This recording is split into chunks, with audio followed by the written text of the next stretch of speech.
El 31 de diciembre de 2016, un joven de 18 años con discapacidad mental fue abandonado por sus padres en un McDonald's en un suburbio de Stringwood, Illinois, donde pretendía encontrarse con Jordan Hill, un conocido de la escuela secundaria. Ambos habían asistido a la escuela en Aurora, Illinois, y la víctima lo consideraba un amigo. Según informes policiales, Hill se había apropiado de una camioneta que presentó como suya al recoger a la víctima ese día. Hill hizo que la víctima durmiera en la camioneta mientras él pasaba 3 noches con amigos en el West Side de Chicago. Durante ese tiempo, la familia de la víctima, residente en las afueras de Chicago, no reportó su desaparición, ya que ambos se conocían y la víctima había salido voluntariamente. No fue sino hasta la noche del lunes 2 de enero de 2017 que sus padres denunciaron su desaparición. El 3 de enero, Hill y Tesfaye Cooper llevaron a la víctima al apartamento de las hermanas Brittany y Tanisha. Allí, los 4 individuos la ataron, amordazaron e inmovilizaron, sometiéndola a horas de torturas y agresión física. Todo mientras transmitían el ataque en vivo a través de Facebook. You should have did that, bro. The police find they gonna touch that blood, bro. Your ass, bro. Now that's your blood, bro. Now take this from me. Watch out, bro. Watch out. Se estima que la víctima estuvo inmovilizada entre 4 y 5 horas. Durante el video de 30 minutos se escucharon insultos anticaucásicos en varios intervalos y los comentarios sobre la discapacidad mental de la víctima contribuyeron a los cargos de crimen de odio. La violencia ejercida dejó a la víctima profundamente traumatizada. Finalmente, la noche del martes 3 de enero, un oficial de policía la encontró vagando desorientada y angustiada por una calle de Chicago, mientras uno de los agresores la conducía por una acera. Según las autoridades, necesitó hospitalización tras el rescate. Los 4 jóvenes, Jordan Hill, Tesfaye Cooper, Brittany Covington y Tanisha Covington, enfrentaron cargos formales de delito criminal, secuestro agravado, detención ilegal agravada y otros delitos graves. Las autoridades no sospechan premeditación en el incidente, pero sí señalaron que la situación se agravó por la participación activa de las hermanas y atención de los sospechosos a la capacidad mental de la víctima y sus comentarios raciales. Las sentencias que recibieron fue entre 8 a 3 años de prisión entre todos y 200 horas de servicio comunitario.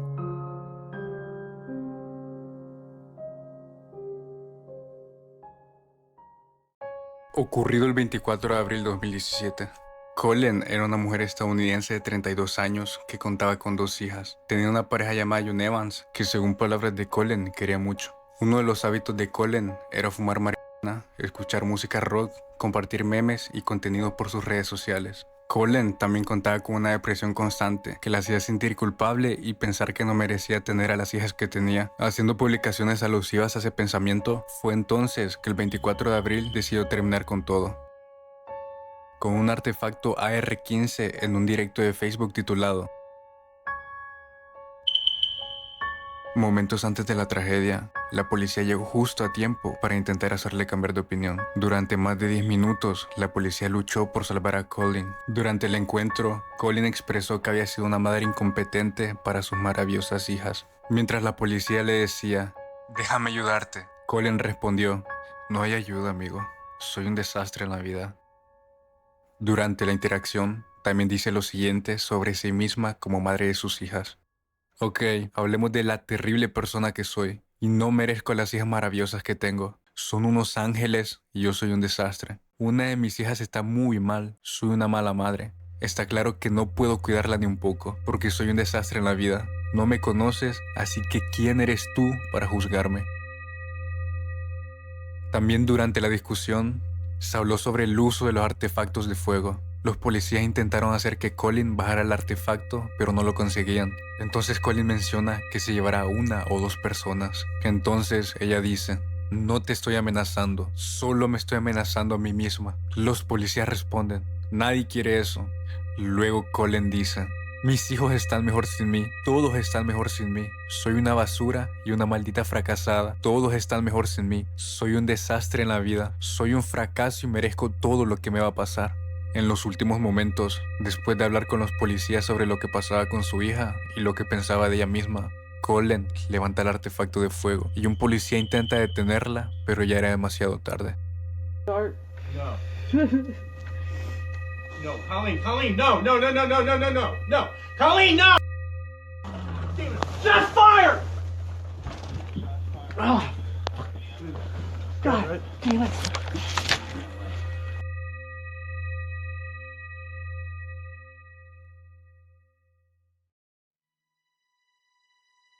El 16 de noviembre de 1986, en el Centro Médico Judío de Long Island, Nueva York, nació Omar Seddique, hijo de inmigrantes afganos.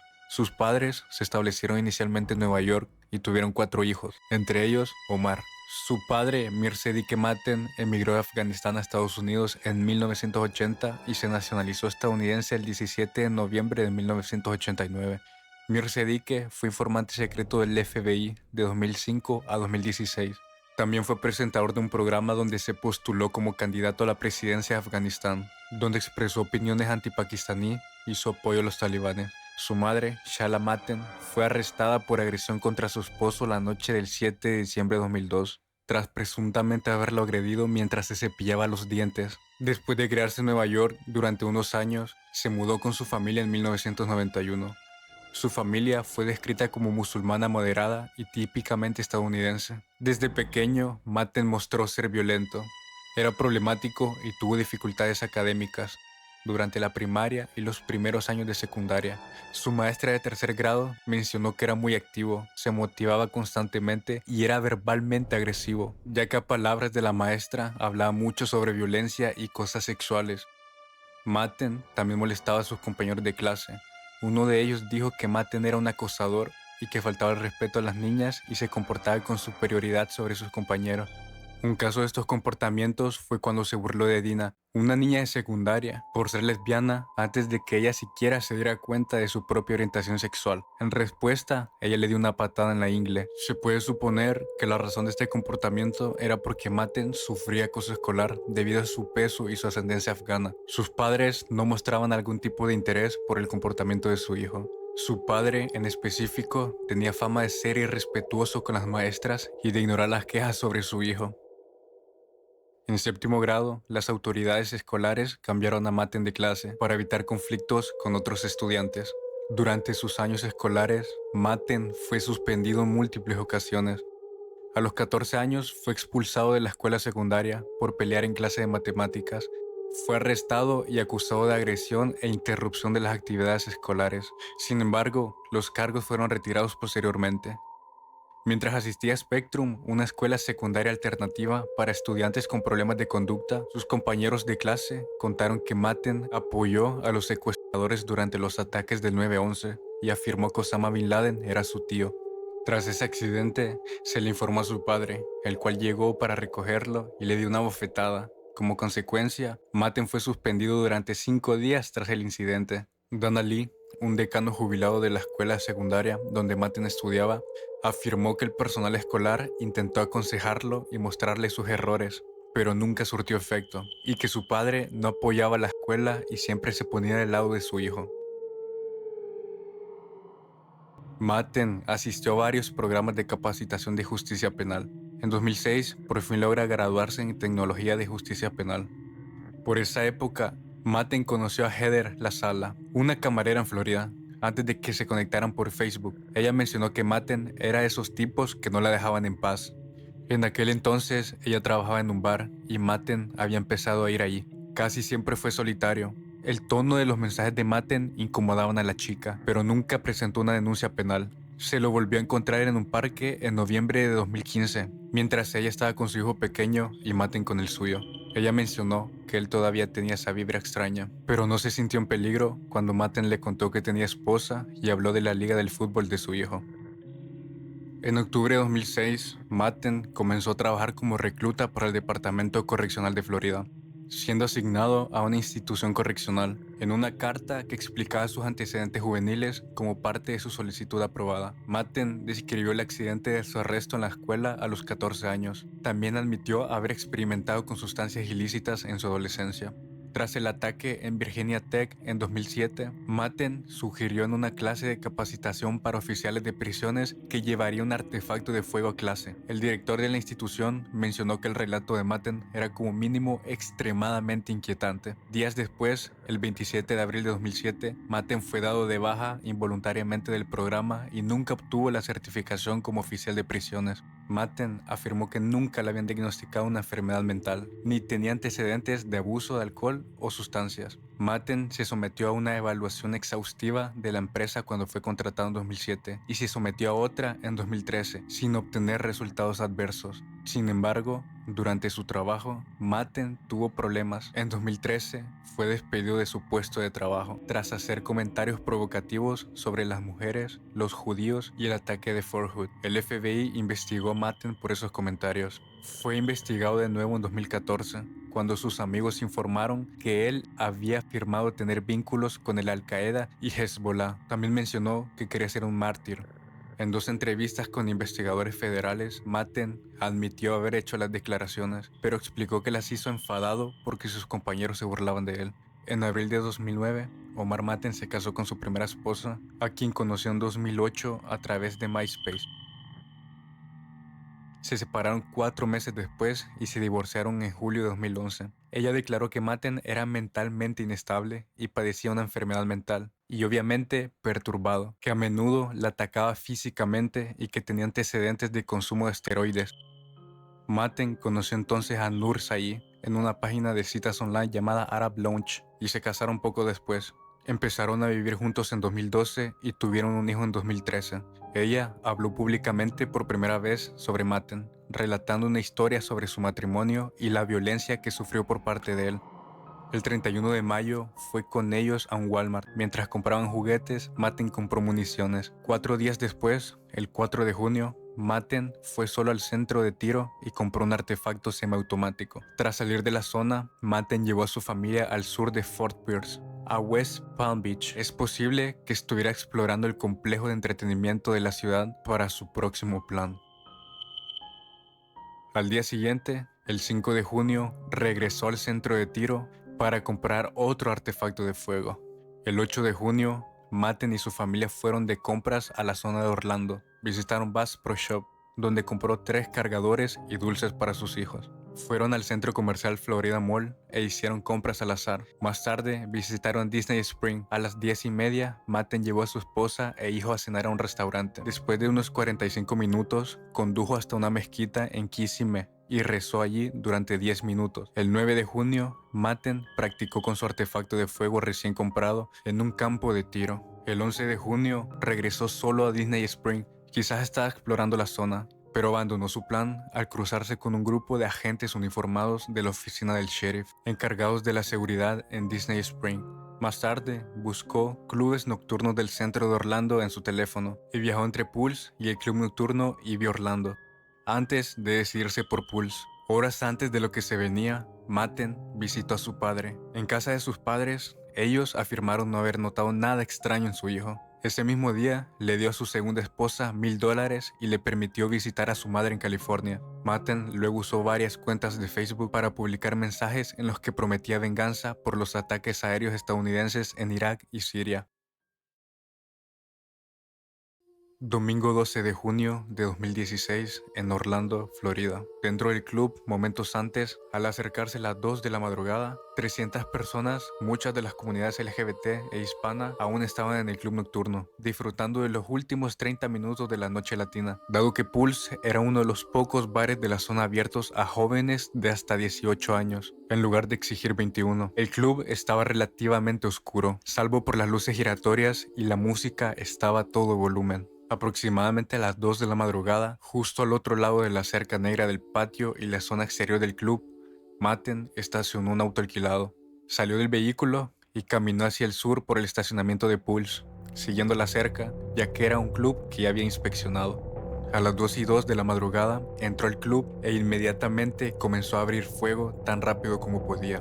Algunas impactaron a las primeras víctimas a corta distancia, otras rebotaron en las paredes de bloques de hormigón y estuco, el mostrador de recepción y la lámpara de araña marcando las paredes, e impactando a las víctimas en el interior del club. Algunos clientes no se sobresaltaron de inmediato, algunos creyeron que era parte de la música o efectos de sonido, especialmente puesto por un DJ. Para otros sonaba como el de un artefacto de aire comprimido. Algunos en el club siguieron con sus actividades sin prestar atención al sonido.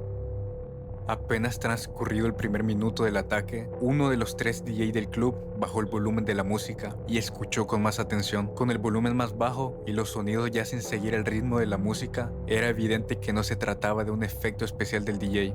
El DJ apagó la música y gritó: ¡Corran! ¡Salgan! ¡Hay un tipo con un arma!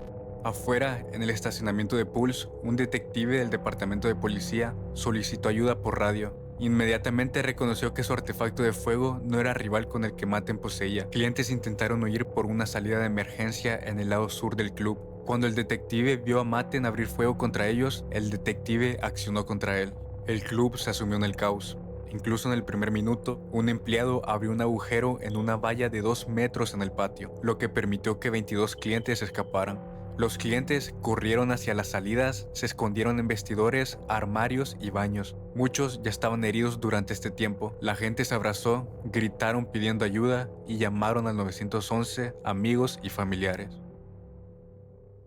Después de que el detective atacó a Matten, este regresó al club y se adentró en la sección de Jewel Box. Atravesó la zona principal del baile, abriendo fuego indiscriminadamente, mientras Matten atravesaba el club a las 2 y 5 de la madrugada. El detective del departamento de policía lo enfrentó de nuevo, atacándolo desde el estacionamiento hacia el interior. Los clientes seguían escapando o buscando refugio. Según los sobrevivientes, mientras el sospechoso se movía por el Jewel Box, en ese momento se paró sobre las personas que yacían en el suelo y los atacó a quemarropa. Sin importar, el sospechoso continuó su camino hacia el patio, moviéndose entre las pistas del baile y la zona oeste del bar. Matten gastó aproximadamente 200 balas en menos de 5 minutos, deteniéndose solo para recargar. 3 agentes adicionales llegaron al lugar aproximadamente y formaron un equipo de contacto con el detective que ya se encontraba allí.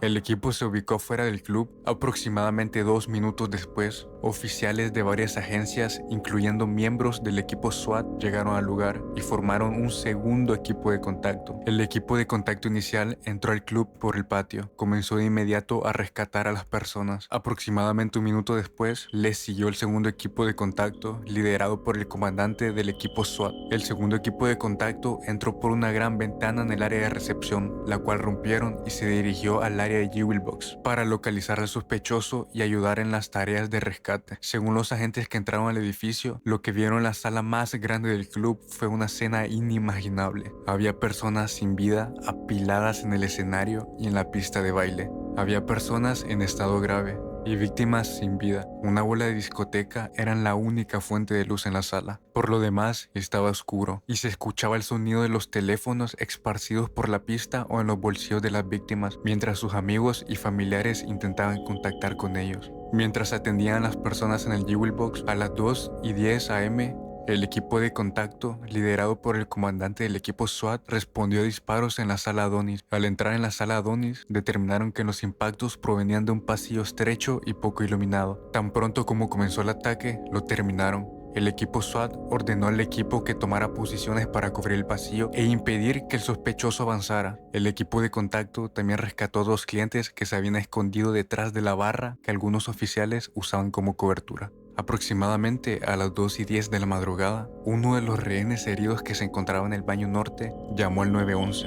Durante la llamada, informó que se escondía en el cubículo con acceso para personas con discapacidad, con al menos otras 10 personas. El rehén herido también pudo proporcionar al operador información clave sobre el sospechoso, diciendo: "Está en el baño", y obtener más información sobre en qué baño se encontraba. Este expresó confusión sobre quién era el atacante, qué estaba sucediendo afuera y en qué baño se encontraba, diciendo después: "No necesito colgar, simplemente no sé qué hacer", pero no pudo identificar dónde estaban. El rehén herido permaneció en línea, pero no pudo proporcionar más información. La información proporcionada ayudó a confirmar que el sospechoso se encontraba en uno de los baños al final del pasillo, donde los agentes habían tomado posiciones de contención. Mientras un equipo proporcionaba seguridad, el otro clasificaba a los heridos y comenzó a rescatar a los que presentaban lesiones más graves. Más de 20 clientes fueron rescatados de un baño. A las 2:18, el comandante del equipo SWAT inició una llamada completa con todo el equipo, ya que el sospechoso se encontraba en el baño con rehenes. El comandante del SWAT también solicitó la formación de un equipo de triaje para retirar a los heridos del club, mientras el equipo de triaje decía: "Si están vivos, levanten la mano", mientras continuaban rescatando a los sobrevivientes. Muchos de los sobrevivientes estaban demasiado graves o en shock e incapaces de moverse por sí mismos, por lo que los oficiales y los agentes los llevaron al centro de triaje improvisado. Entre las 2:18 am y las 2:28 am, a pesar de estar físicamente agotados por llevar a las personas gravemente heridas al área, 72 oficiales continuaron rescatando a 14 personas del interior del club. Cuando el área de triaje se llenó demasiado para atender a la cantidad de heridos graves, los oficiales y alguaciles subieron a los heridos a sus vehículos y los trasladaron a un centro médico. A las 2:20 de la madrugada se aseguraba el club y se rescataba a la gente. Otra persona, esta vez desde el baño con el sospechoso, llamó al 911. El rehén informó al operador que el sospechoso estaba recargando sus artefactos y que aunque ya no abriera fuego, habían rehenes heridos que necesitaban atención médica. Un rehén escapó de uno de los baños al final del pasillo. A las 2:30, un sargento del departamento de policía de Oakland y un equipo de oficiales rescataron a 11 personas más. A esa hora, la madre de Matten llamó a su esposa. Alrededor de las 2 de la madrugada, la despertó y le preguntó si sabía dónde estaba Matten. Salman dijo que no lo sabía y le envió un mensaje a su esposo diciéndole, ¿dónde estás? Matten respondió, ¿ves lo que está pasando? Salman respondió, no. Matten entonces respondió, te amo. Salman intentó llamarlo repetidamente a su teléfono celular. Aproximadamente a las 2:35 de la madrugada, todas las personas con heridas graves en el club, excepto los rehenes y los sobrevivientes en la sala Donis, los baños y los camerinos, habían sido rescatadas. A las 2:35 am se respondió otra llamada al 911 en el centro de comunicaciones, una llamada que cambiaría la naturaleza del incidente. Se trataba de Matten. Le resultó difícil escuchar debido al ruido y la conmoción en el centro de comunicaciones. Habló en árabe, sin embargo, pronto cambió al inglés y declaró claramente, estoy en Orlando y yo realicé el ataque. Cuando el operador del 911 le preguntó su nombre, respondió, mi nombre es Juro Lealtad Abu Bakr del Estado Islámico. En cuanto la operadora se dio cuenta de que estaba hablando con alguien que se atribuye la responsabilidad del ataque, notificó a sus supervisores. En menos de un minuto, después de responder, la llamada terminó. Tras colgar, el sospechoso también llamó a un canal de cable local para declarar públicamente de que él era el culpable. Aproximadamente a las 2:45, el sospechoso le dijo a un productor que él era el culpable, y él reafirmó que lo hizo por el Estado Islámico en Irak y Siria antes de colgar. A las 2:47 am, un operador del departamento de policía de Boston, a las 2:48 de la madrugada, llamó al número y el sospechoso contestó. En lugar de dar su nombre, el sospechoso le dijo al negociador, está hablando con quien juró lealtad al Estado Islámico. Matten le dijo al negociador, lo que pasa es que siento el dolor de las personas que pierden la vida en Siria e Irak. Y añadió que estaba siguiendo el ejemplo de otros atacantes. Luego le dijo al negociador, hay algunos vehículos afuera con bombas y que podrían destruir casi una manzana entera. El sospechoso le dijo al negociador que tenía un chaleco similar a los utilizados en París, haciendo alusión a los chalecos con dinamita. Tras 9 minutos, colgó la llamada. Tras realizar 2 llamadas al 911, usó su teléfono para buscar noticias sobre el ataque. Dada la posibilidad de explosivos, a las 2:57 de la mañana, se solicitaron 3 perros para verificar si habían bombas. Tras intentar reconectarse con el sospechoso varias veces, finalmente respondió a las 3:03 de la madrugada. El sospechoso continuó hablando de ataques aéreos y dijo, en los próximos días verán más ataques similares a este. Aunque la llamada duró 16 minutos, el sospechoso y el negociador intercambiaron poca información sustancial. Matten se negó a responder preguntas antes de colgar. Cada vez que el sospechoso colgaba, el sargento intentaba devolverle la llamada para que se pusiera al teléfono, argumentando que si estaba hablando no estaba abriendo fuego. Al mismo tiempo que el sargento de la CNT intentaba reconectar con el sospechoso, otro miembro de la CNT transmitía información de las llamadas al centro de mando. Aproximadamente a las 3:30 de la madrugada,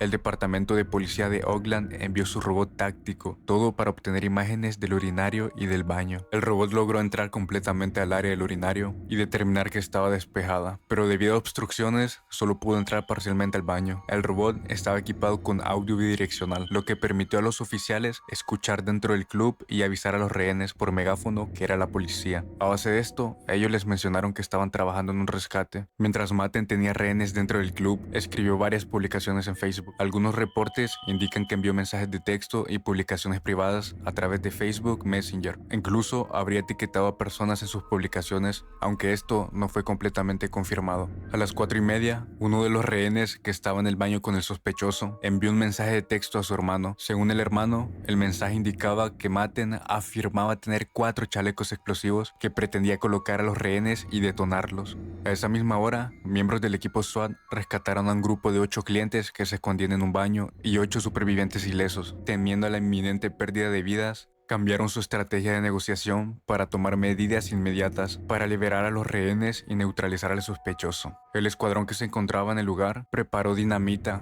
para abrir un agujero en la pared del club. Determinaron que esto ofrecía una opción más segura que un asalto directo, y así podían rescatar a los rehenes de una forma muy segura. El escuadrón detonó la carga a las 5:02 de la madrugada. Debido a la estructura de la pared, la detonación no logró abrir un agujero para que pudieran entrar. En eso, un operador con un ariete terminó de completar el agujero. El primer agujero se hizo en la pared del pasillo entre los 2 baños. Percatándose que no entraban al baño donde se escondían algunos de los rehenes, el vehículo blindado se reposicionó e impactó con la pared. Abrió un agujero suficientemente grande para que los miembros operadores rescataran a los sobrevivientes. Un miembro del equipo SWAT estaba ampliando el agujero en la pared sur del baño. Mientras lo hacía, Matten comenzó a abrir fuego desde el baño. El equipo SWAT lanzó 2 granadas aturdidoras, una tras otra. El comandante del SWAT le dijo a los otros operadores que rompieran la pared norte del baño. Al producirse la primera brecha en la pared norte del baño, Matten emergió aproximadamente a las 5:15 de la mañana. En ese momento se enfrentó a oficiales y agentes en un ataque directo. Durante eso, un oficial del equipo SWAT fue alcanzado en su casco balístico por un impacto. El oficial cayó al suelo. Mientras estaba en el suelo, devolvió el fuego vaciando su cargador. El oficial SWAT se puso de pie y corrió aproximadamente 10 yardas hacia el sur para recargar su equipo. En ese momento, un segundo agente del SWAT se dio cuenta de que su compañero había recibido un impacto y ordenó a otros miembros del equipo SWAT que lo retiraran del lugar. Para ese preciso momento, Matten había sido abatido. Tras el descenso, los agentes del equipo SWAT rescataron a los rehenes del baño norte, trabajando de inmediato, ya que estaban bajo la amenaza de dinamitas. 49 personas perdieron la vida, además de Omar Matten, y otras 58 resultaron heridas. Esa noche en el Club Pulse organizaba una noche latina. Más del 90% de las víctimas eran de origen hispano, y la mitad de ellas puertorriqueñas, 4 dominicanos y 3 mexicanos.